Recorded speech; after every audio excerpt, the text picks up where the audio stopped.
Wish I had better news, but I don't. And he thinks there could be a problem with a gear in there or a pump going bad. We're going to haul it up to Union City to where the tech can get started working on it. We got some more stuff tore up. Roller crimper. Well, the hose on this side is looking pretty rough too. We're gonna go ahead and replace this hose too.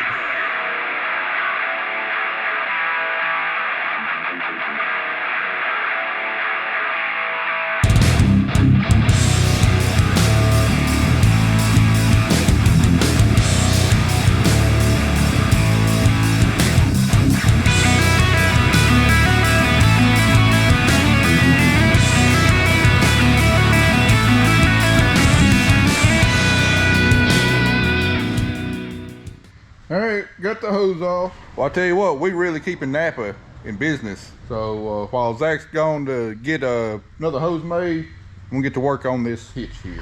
First thing I'm gonna do is take a grinder and V that weld out real good to where I can get a good weld. I know some of y'all say that, well, you really need to drill a hole at the end of the crack to prevent cracking, but it's cracked right on the weld. And I've had good luck just V'ing it out and re-welding it back.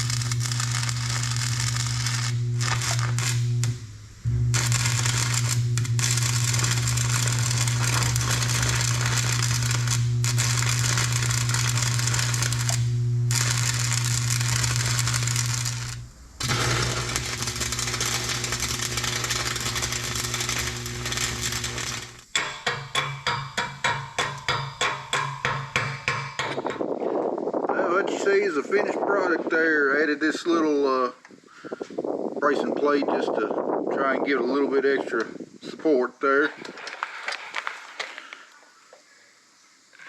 If that don't hold a few more years, I'm gonna hang up my welding helmet. All right, Zach got back with a hose. Go ahead and put it on. All right, now comes the fun task of trying to get this thing routed back properly with all of these clamps going exactly where they're supposed to go. And getting the hose to bend right. That too. Another $450 down the drain.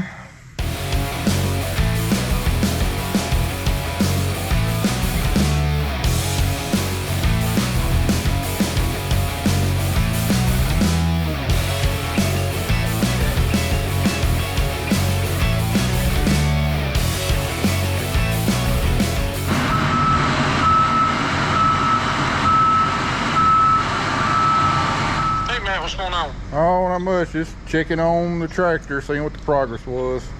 Yeah, he's gonna have two Allen head bolts he's got to drill out in the morning. We've got to see if we can come up with those two. It's a valve on the side of the pump. If we've got a new pump, is that the deal? We've got a new pump, this valve's got to go on the new pump. Okay. If he can source those bolts, you think there's a chance y'all get it done tomorrow? Yeah, it's, as far as I know, that's all we're gonna need. Okay, is he pretty confident that the pump was a problem? Did you see something obvious wrong with it? Or? It's just got to be in the pump since it wasn't sucking air anywhere, causing the pump to not output. So that's the only thing left it could be is the pump then. Correct. Yeah. All right. Well, I'll have my phone on me tomorrow. If y'all need anything at all, just holler. I'd sure like to get it at some point tomorrow, so I can be ready to plant first thing Monday as long as the tractor's fixed. Yeah, Zach knows he's gonna come in, and he's coming in with the mindset of having your tractor ready. So we just got to come up with these two Allen head bolts. Sure thing. Appreciate it, man. Thanks, Spencer. Bye. Thanks. See ya. Bye. There y'all go. Tractor still ain't ready, but they're pretty confident they got the problem fixed. So hopefully, with any luck, tomorrow or Saturday, we'll be able to go get the tractor and be ready to go first thing Monday. But I imagine there's still going to be a few more hurdles to go through.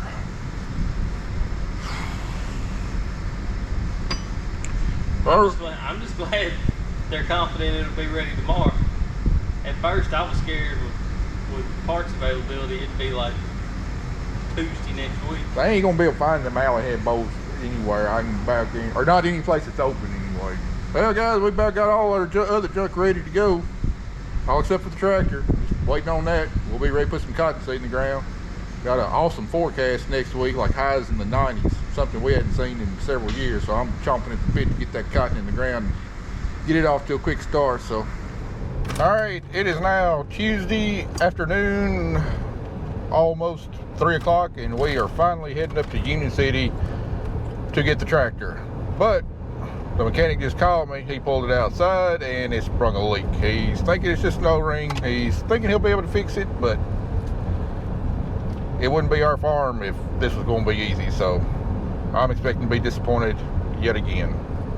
She hates you. The tractor hates you. She doesn't do nothing for me. She loves me. She hates you. We're now on our second full day of sunny and plus 90-degree temperatures.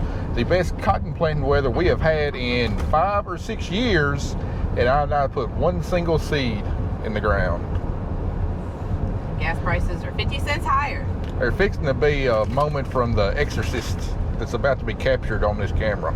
Oh, it ain't, because I'm going to run the other way if that happens. Bye, Felicia. No.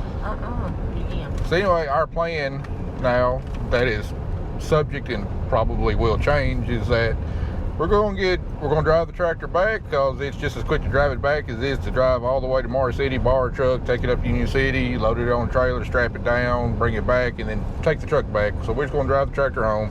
Probably going to take 2 hours and 45 minutes.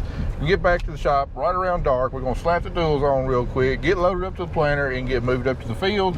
And you're clear this way. And then get our test plots laid off, because I've got University of Tennessee scheduled to plant test plots first thing tomorrow morning. Get off my cap. That's the plan. Plan's gonna change. I dropped my cap. It's gone. I'll keep you updated. Well, it is now Wednesday morning.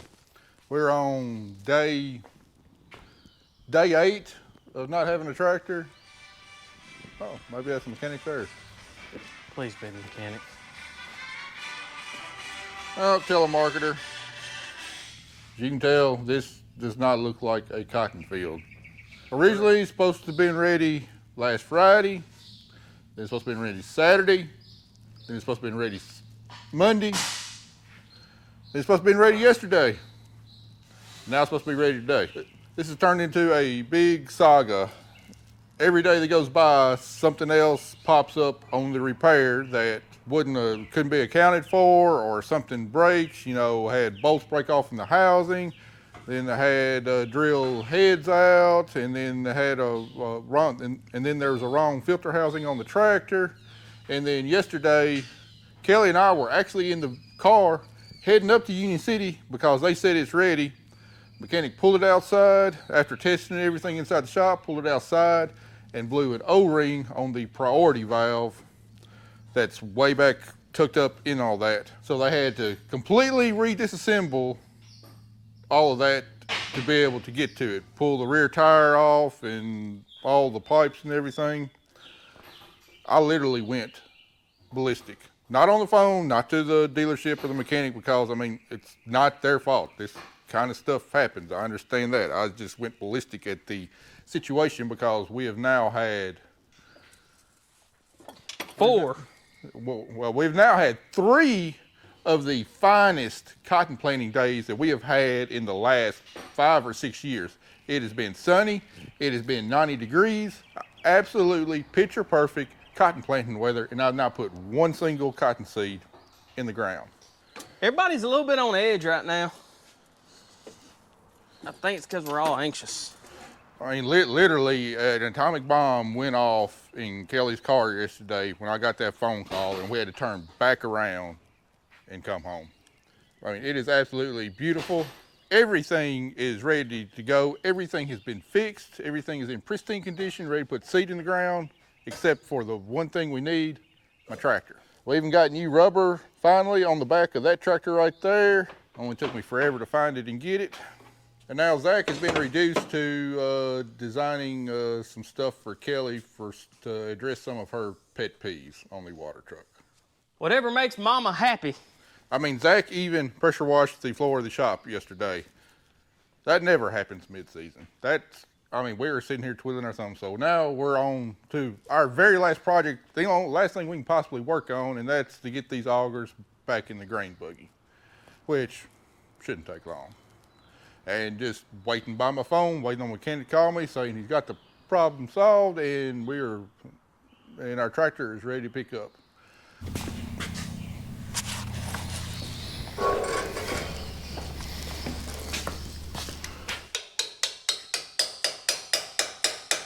All right, so what's going to be the best way to put these up there? Same way we took it out. Put one of them toe straps on it, and dangle it off the end of the forks. Just nose the stub shaft in up in the tube, and I can be on one side and you drop the forks and I can shove it on in there.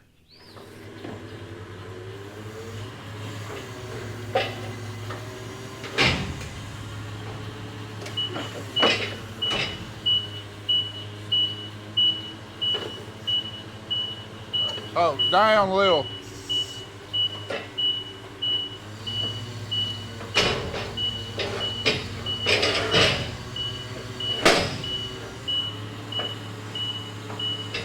Oh. All right, ease it down just a little.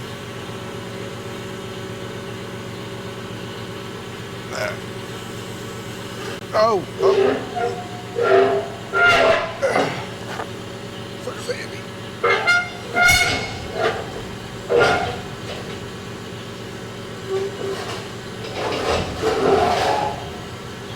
All right. Anyway, you want me to just push it in with the fork? Yeah, if you can.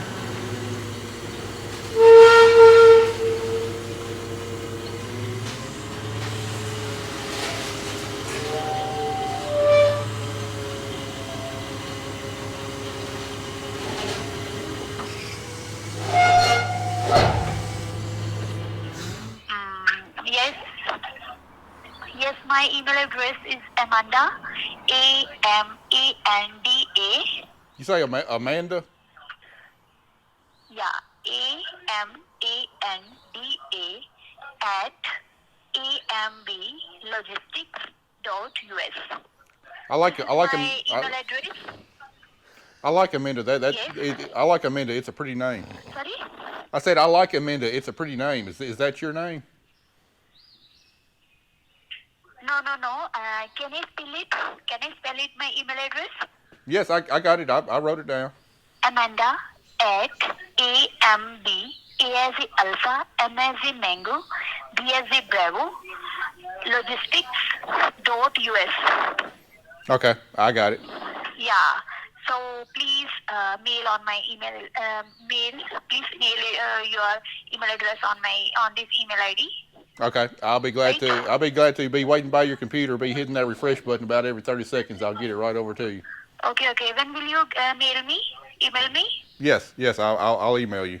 Yes, please. Okay. I'm waiting off your email address. I'll send you right over, kid. Just keep checking on your email and be sure to check your junk email because sometimes my emails go over to somebody's junk email. So be sure to check that folder too. Okay, sure. Okay. Okay, buddy. Thank you so much. Have a nice day. Mm-hmm. Oh, that's the best one you've done in a long time. I like it when they play along. All right, Tennessee Tractor just got back to me. I sent him pictures of my do-all. He said they give me $1,500 trade-in for that piece of junk we got down there. I don't think I could sell it for that much. It's awful tempting. He said they'd be at $6,500 difference in trading. Tell them drop it down to $6,000. That's what I'm going to tell them. Tell them I'll write you a check today for $6,000. Just to get y'all up on where we're at. That bushing I showed you were replaced. Well, we got it like 2 months ago, and it was sitting in my truck, and of course it got lost. So could not find it. Luckily, Tennessee Tractor in Trenton, they had another one. Lo and behold, really shocked me. So I went over there to get it, and as I was leaving, I saw that they had a nice Case IH 8-row do-all out there. And we don't use a do-all very much at all, but ours is wore out. And this one had a nice set of scratchers on the front. It was wider. Choppers looked in decent condition. The bearings had just been replaced, nice and straight. And even though we don't need to do all very much at all, you know, when we do need one, you need one. I thought that'd be a pretty nice investment this year. Also help reduce what I'm gonna owe President Biden come tax time next year. So, guy said he'd offer me $1,500 trade-in for mine, which is more than what I was expecting. Said they trade for $6,500, and then I told him I'll write him a check today for $6,000. So we'll see what he comes back with. All right, I'm gonna have to get up in the spout there to lift up the shaft to get it to go through the bearing. Might need you to shove on the end of this. Still finding more tape on this thing from when the film crew was out here. Was that 4 years ago? I think this is the last piece though. Didn't we say that the last time though? Yeah. For those of y'all that don't know, when the film crew was out here filming us, all because they didn't have permission to show the logos of all the different equipment that we used, they had to take tape and cover up the logos. So if you go back and watch the show, like where it says Case IH on the side of my combine, all that was covered up with paint. Where it says Case IH on the side, it was covered up with tape. Same way on this grain buggy. Same way on our tractors. The funniest part was watching them spend 5 hours taping the planter because of so many parts that had Kinsey on it. Yeah, like every row unit literally had Kinsey on it. I thought we got all the tape, but every year we find one decal that still had tape on it. All right, go ahead. Sucker's heavy. That's more than a 12-ounce curl I'm trying to do. All right, go. There we go. I got it. Come on, almost there. All right, forward. All right, down.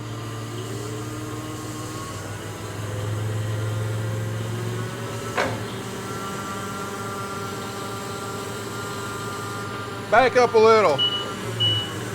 All right, forward.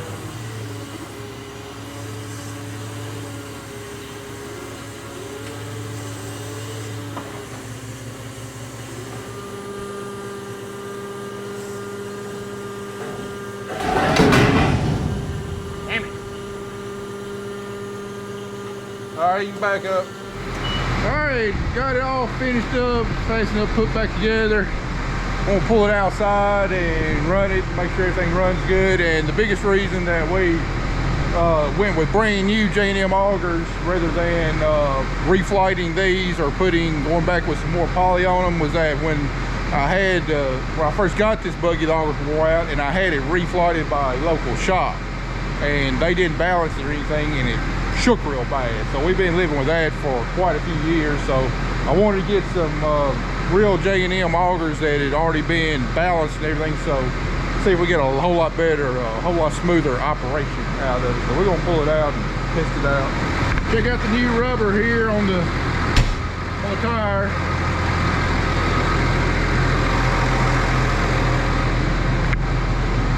Got Alliance AgriStar 2. These are the same ones, exact same ones that I put on my combine, because well, it's the only ones I could find for my combine. And for my tractor, I had a choice of, lines, either the AgriStar 2s or the Farm Pro 2s. Well, this tractor's got a 31-mile-an-hour transmission in it, and the Farm Pros their speed rating is only up to like 25 miles an hour. So just to be on the safe side, I went ahead with these AgriStars 2. They got a D speed rating of up to like, I think it's 40 miles an hour. But it looks like a heavier or better tire than the Farm Pros. Well, we've always had real good luck out with Farm Pros. They wasn't cheap, they wasn't easy to find, but we finally got some. The old ones were starting to split pretty bad. Oh yeah, about a month or so ago, we had this tire replaced too, another Alliance, because it was starting to split.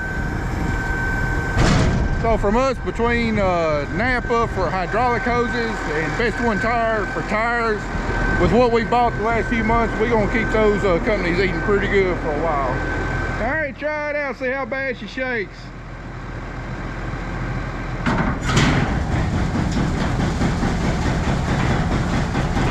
It is turning.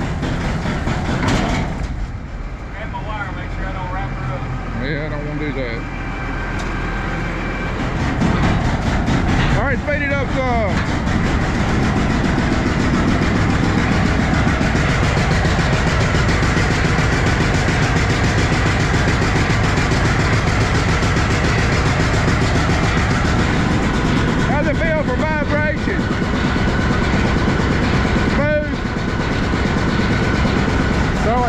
like we got a little piece of hitch where we had a new welded in there, so that'll wear down. No big deal on that, but Zach says it's nice and smooth. Kelly ought to be happy come week harvest. Well, let's park this thing out in the shed. Let's park this thing in the shed. It's been sitting out way too long. He ain't getting parked just yet.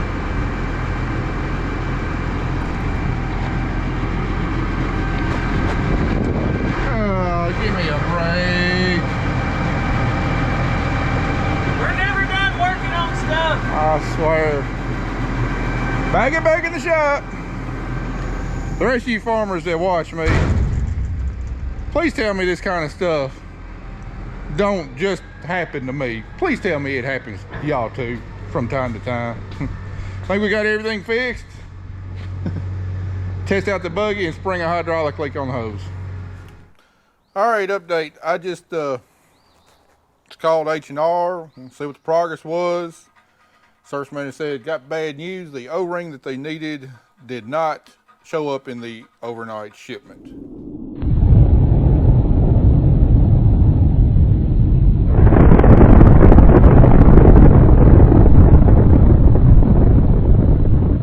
So he's saying tomorrow. Now here's the kicker. C&H will not give them the dimensions of the O-ring that they need so that we can source it locally. Will not give them the dimensions of it. So it has to be a C&H part. And without having the exact dimensions, try and match it up, but then it's a crapshoot whether it's actually going to work. And I mean, it's really involved to get to. You got to take a lot of stuff off. I don't know if they won't give it to him because they just refuse to give him the dimensions or they don't know the dimensions. I don't know. He's still exploring other avenues to try and get the dimensions of the O-ring we need, but looking like this saga may continue for another day. Now, if I'd known this was going to happen before we even took the tractor up there, I would have taken all of my planter stuff, probably take 3 to 4 hours, take all the monitors, the harnesses and everything out of that tractor. And I would put it in this tractor. We put the roller crimper on another tractor and we'd probably be close to done planting by now. But it's supposed to be done, by about Friday, Saturday to the latest. First planting window was the following Monday. You know, I thought, you know, they'll get the tractor done. And then when it rolled around, it wasn't ready Friday. They told me it'd be ready Saturday. No big deal. When it wasn't ready Saturday, told me it'd be ready Monday. Again, no big deal. But it's rolling on. Every day that it's supposed to be ready, they tell me it's going to be the next day because of something that has come up. And, you know, as much of a headache as it is to change all this stuff over, you know, when it's supposed to be ready the next day, it doesn't really make any sense to go to all that work to change all the stuff over to gain just a few hours of planting time. But as long as this keeps going on, it's looking like a really bad decision. I should have just done it in the first place and we'd be done. So where we're at now, they say it'll be ready tomorrow. I mean, the part is supposed to be there tomorrow morning. Tractor will be ready tomorrow. Do we spend the rest of the afternoon driving up there, driving an hour up there, taking stuff off the tractor, driving an hour back, putting it on this tractor, all to gain, what, 6-7 hours of planting time? I don't know. I'm glad that's not my decision because I'd have way more gray hair than what I do. I'm really trying to keep my composure on camera because I really want to go off right now, but it's not going to do any good because it's not the service department's fault. They're taking care of every problem as it comes up. It's just stuff that happens that's unseen. I know how this goes. I work on stuff myself. It never gets fixed as quickly as what you expect it to, but it's been a laughable number of things come up on this tractor and getting it fixed. And then the final nail in the coffin, C&H not getting the stuff shipped out overnight like they needed to and then refusing to give us the dimensions of the part we need so we can get it sourced locally is just absolute bullshit. I say it's bullshit. Anyway, I told the service manager to get me if he don't have any luck rattling some trees, to give me the number of whoever I need to call. I'm gonna cut the daggum tree down because there's simply no excuse for what C&H is doing. And I doubt it's just C&H. I mean, it wouldn't surprise me if John Deere, you know, AGCO, if the same kind of crap goes on behind the scenes at those companies too. I doubt it's just C&H, but it's absolutely ridiculous. We're in the middle of planting season, and these manufacturers should go out of their way to provide every resource to get farmers going, because our window for success is so narrow. Well, it should be. But So that's my rant for this hour, this day. There could be another one an hour from now. Could be another one tomorrow. I don't know. But what? that's where we stand right now. All right, I know this is a pretty long video. It's been pretty depressing with all the problems we're facing. So we'll end the video with a little surprise here.